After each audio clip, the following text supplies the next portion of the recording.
Long before Plank Bay had a name, the northern stones told of Arius, a sabre-toothed cat who hunted the last sacred mammoth. The carvings showed a rope around Hurisiden's silver tusk and cave bears closing in. They called Arius a thief of moonlight. But just as Arius pulled, black cracks raced beneath the mammoth's feet. Was he dragging her into danger or away from it? Thousands of winters later, the night mirror aboard the Pride of Plank Bay opened a silver eye. Hurisiden appeared inside it. I was going to film this for Plank Bay in Star, but frightened mammoths come before followers. Always. 3 moonlights burned above the mirror. One went dark. When the third aurora night ended, the road of the moon would close forever. Punkkari turned the ship north. The Pride climbed above the white mountains, her golden tree wings drinking the aurora. Small technical observation. The cold is eating our wing light, and the cells require northern cones. We have precisely none. Then we shall land before gravity chooses the place. Hold on to something that is not currently on fire. The Pride struck the ice safely, but her wings froze shut. Behind the ship, a crack began swallowing the landing field. First grip, then power, finally direction. I did briefly test direction first, but that is why the ship is facing yesterday. Wooden ribs, woven frost lichen, and one accidental drop of Eve's honey became enormous tracks. The Pride crawled free as the ice collapsed.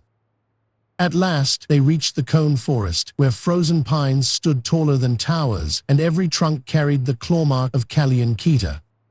A frozen heart does not always need force. Sometimes it only needs the right song.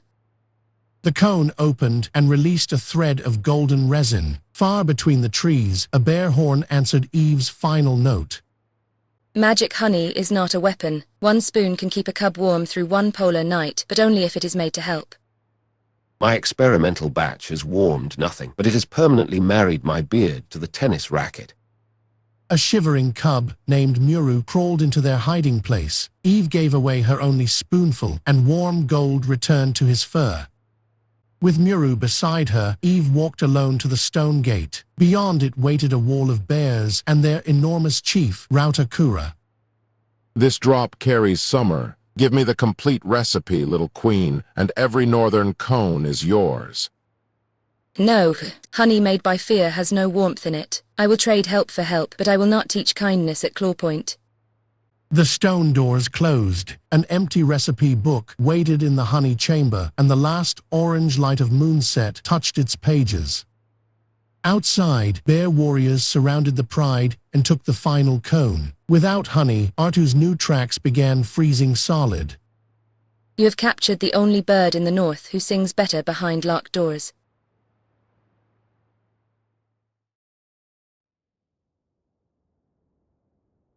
Eve sang to calm the cubs, or so the gods. One note for the upper tunnel, one for the deep bridge, and one for the door nobody watches. That is not a chorus. It is steering data. Eve has turned a song into a map. The tracks were frozen. Arttu scraped one dry drop of honey from a gear and divided it between 2 engines. 20 minutes of motion. The cave is 22 minutes away. Goodbye, emergency tennis ball pendant. You are extremely round.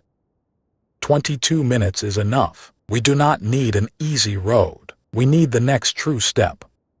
Muru led Eve through a narrow air shaft. Freedom waited on the left, but from the right came the weak cries of freezing cubs.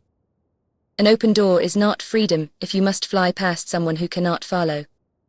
Eve used precious minutes to make a tiny batch. The recipe remained secret, but its warmth spread from cub to cub. Inside the mountain, Punkkari, Black and Arttu found the oldest mural. It seemed to show Arius attacking Hurisiden. Those are our eyes, our markings. What if the darkness in the story came from us?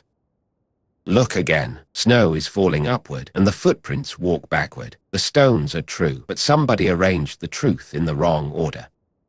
First, find someone colder than you. Second, give away the warmth you wanted to keep. Third, never measure the final ingredient. You mock a clan whose children are freezing. Move the mammoth to the moon furnace. We will take warmth from the tusk. Only then did Eve understand. The bears had already captured Hurisiden and the furnace had begun to sing. Muru stole the key, but it was heavier than he was. Eve braided her golden curls around it and built a feathered pulley. A queen never leaves without thanking the guards. Gentlemen, your floor is now honey. Stone gargles fogged, paws stuck, and Eve and Muru raced toward the mammoth's low song as the tunnel narrowed behind them. The Pride entered a cave too narrow for her masts. Arttu folded the rigging and drove the entire ship sideways on one track. Eve is singing from the left. Hurisiden is calling from the right. I cannot reach both. Eve is already rescuing herself. The mammoth cannot. Leave Eve a sign and trust her to find us. Eve's song reached the rearranged stones. The mural shuddered, turned, and the ancient memory finally moved in the right direction. Arius had not trapped Hurisiden. He had pulled her away from breaking ice and placed his own body between her and the bears. Our ancestor was not given a golden mark for taking power. He earned it by protecting someone larger than himself.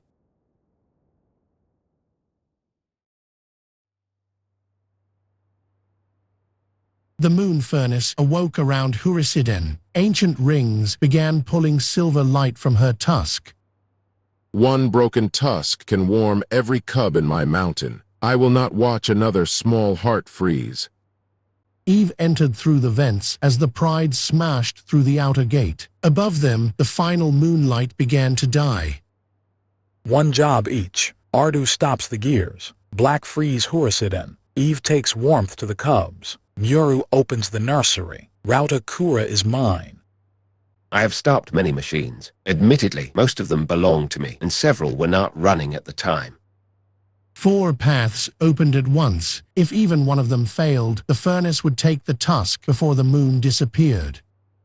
Arttu jammed his racket between the gears. For one breath, the furnace stopped, then the wooden frame snapped. You wanted my secret, Rautakura. Listen carefully. Warmth begins when someone lets it go. Eve's song opened the final cone. Aurora resin reversed the furnace and awakened the Pride's wings inside the cracking mountain. The floor broke. Rautakura fell toward the abyss as Hurisiden's moon tusk slid toward the furnace. Punkkari, the tusk holds the moon map. If it falls, we may lose the road forever. A map can be searched for again. A life cannot. Punkkari caught the bear's paw, but Rautakura was heavier than a ship's anchor and the broken bridge kept sliding. Black caught Punkkari. Arttu braced the gear. Eve looped a honey rope around the bear. Muru pulled, and Hurisiden anchored them all. You surrendered the tusk for me. Why? Because fear may explain what you did, but it does not decide what I do next. Rautakura ordered the bears to turn the furnace pipes toward the nursery. Its stolen heat flowed back to the cubs. Power was never given to the one who could take it. It was given to the one who chose to protect. The silver tusk touched Punkkari. For one shining moment, he grew to the size of his ancestors, wearing the black and gold mantle of the oathkeeper. Then he became his familiar compact self again. Only one new golden stripe remained. Here is your recipe book. Every page says, first help someone. The rest, dear chief, is secret. With renewed wings and folded lichen tracks, the Pride left the mountain. Mammoth and bears watched together beneath a living sky map. The map does not lead to the moon. It dives beneath the frozen sea directly under us. Far below, an ancient silver eye opened over the drowned towers of Kumkato, and something in the dark rang a bell.